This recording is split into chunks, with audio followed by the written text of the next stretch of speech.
Mudah-mudah orang kita nak haramkan kitab. Nanti besok Aqidatun Najib nak haram. Tarikat Naqsyabandi nak diharamnya. Saya pun diam je baru ni. Oh, Naqsyabandi ni sesat. Saya kata saya Naqsyabandi. Saya kata Naqsyabandi ni sesat. Oh, Selangor haramkan. Itu Naqsyabandi mana? Jangan kerana seorang Naqsyabandi semua nak diharamkan. Saya kata saya Naqsyabandi. Kalau tangkaplah saya. Naqsyabandi. Dari sudut mana Naqsyabandi salah?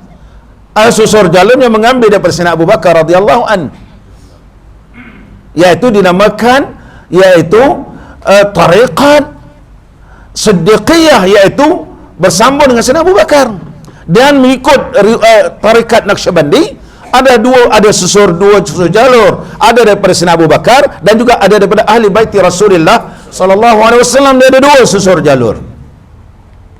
Asalnya tak salah. Dan zikir Naqsyabandi zikir menggunakan batu berdasarkan riwayat. Tak ada masalah. Yang jadi sesat, orang pergi ambil tarikat, tak semayang, boleh cabul orang, itu jadi rosak. Nak ambil berkat nur, peluk pula, bini pun peluk dia. Anak-anak murid ni nak dapat nur, suruh bini peluk Tok Syekh. Seronoklah Tok Syekh, seorang peluk. Ni Syekh sesat. Berlaku di Jasin. Adakah kerana seorang ni kita nak harapkan? Begitu. Ini jadi masalah apabila latar belakang guru ini tidak diketahui. Begitu.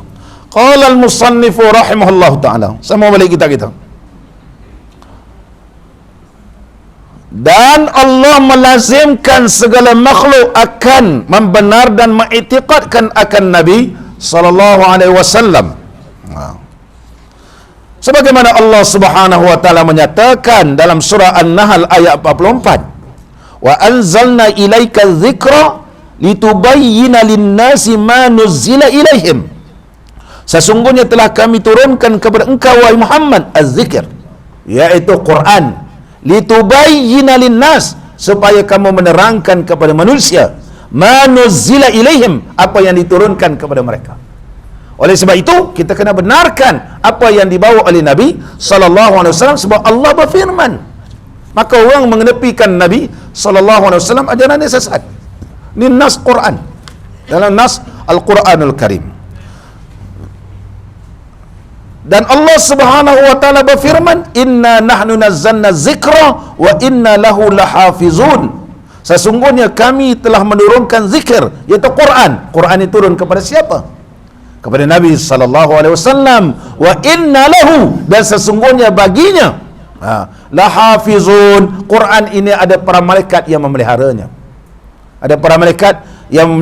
Kalau tak percaya, mana dia tak percaya Quran? Saya tak percaya dengan hadis, saya percaya Quran. Kita kata Quran itu turun kat siapa? Turun kat siapa?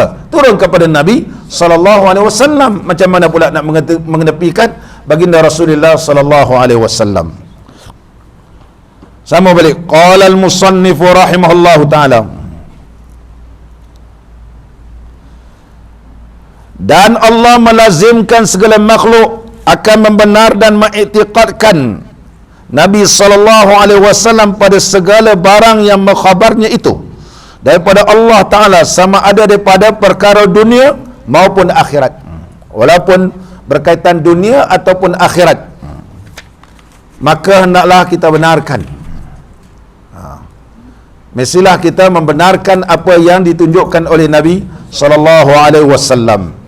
Bila kita cinta kepada Allah, cinta kepada Rasul, Allah Subhanahu wa taala telah berfirman dalam Al-Quranul Karim dalam surah Al-A'raf ayat 157, "Falladzina amanu bihi", adapun orang yang telah beriman bihi dengan Nabi sallallahu alaihi wasallam, wa azzaruhu, dan menolong dia, memuliakannya, wa nasaruhu, dan menolong Nabi sallallahu alaihi wasallam, wattaba'un nur alladhi unzila ma'ahu, dan mengikut cahaya yang telah diturunkan bersamanya Nabi sallallahu alaihi wasallam, ulaika humul muflihun, mereka lah orang yang berjaya. Allah sebut dalam surah Al-A'raf ayat 157. Maka mengikut Nabi sallallahu alaihi wasallam yang berkaitan dengan akhirat, berkaitan dengan dunia, contohnya pakai jubah, pakai serban. Kita pakai sebab Nabi sallallahu alaihi wasallam pakai. Jangan kita kata hadis itu dhaif. Dhaif pada diri dia. Kalau setakat ulama sekarang ni mentakhrijkan hadis, sekata patut jangan percayalah. Contoh ada seorang ulama Mesir, mudah-mudahan Allah merahmati beliau. Dia pun bukan ulama, dia kelulusan dia pun di Jamiatul Ain Syam. Dia bukan bidang agama. Minat ngaji ni kan. Tiba-tiba jadi ulama hadis pula. Asalnya dia bukan bidang agama. Tiba-tiba orang kata dia muhaddis. Dia bukan ulama hadis. Dia bukan ulama hadis. Buat buku takhrij, kemudian tak sampai 2-3 tahun dia jumpa benda lain pula. Dia kata sesungguhnya saya minta maaf. Adapun karangan saya sebelum ini, yang sebelum ni saya katakan dhaif, sebenarnya saya sudah bertemu hadis itu sahih. Jadi saya minta maaf. Saya minta maaf. Ana a'tazir kita. Saya minta maaf. Minta maaf apa benda? Kalau orang contohnya, orang baca kitab dia, meninggal dunia percaya, pergi ceramah sana, ceramah sini. Kata hadis itu dhaif.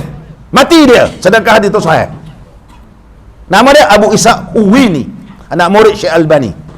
Tak boleh pakai. Dia kata saya minta maaf sebab dia tak ada latar belakang.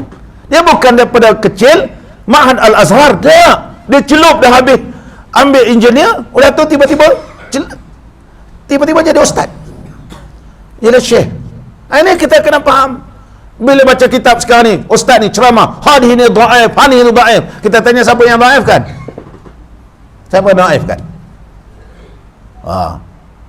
Datang aja contohnya, atau utama bulan Ramadan lagi lah, ni dhaif lah, dhaif bagi dia dhaif. Sesungguh Nabi SAW bersabda hadis ini dhaif. Tadi ada orang tanya saya, sebab Perak keluarkan dalam portal Jabatan Mufti, meninggal ke sembahyang ni ada seksaan, iaitu di dunia waktu nak mati dan ketika dalam alam kubur. Dia tanya saya, Ustaz, ini hadis palsu. Hadis palsu. Saya kata jangan cepat menuduh palsu.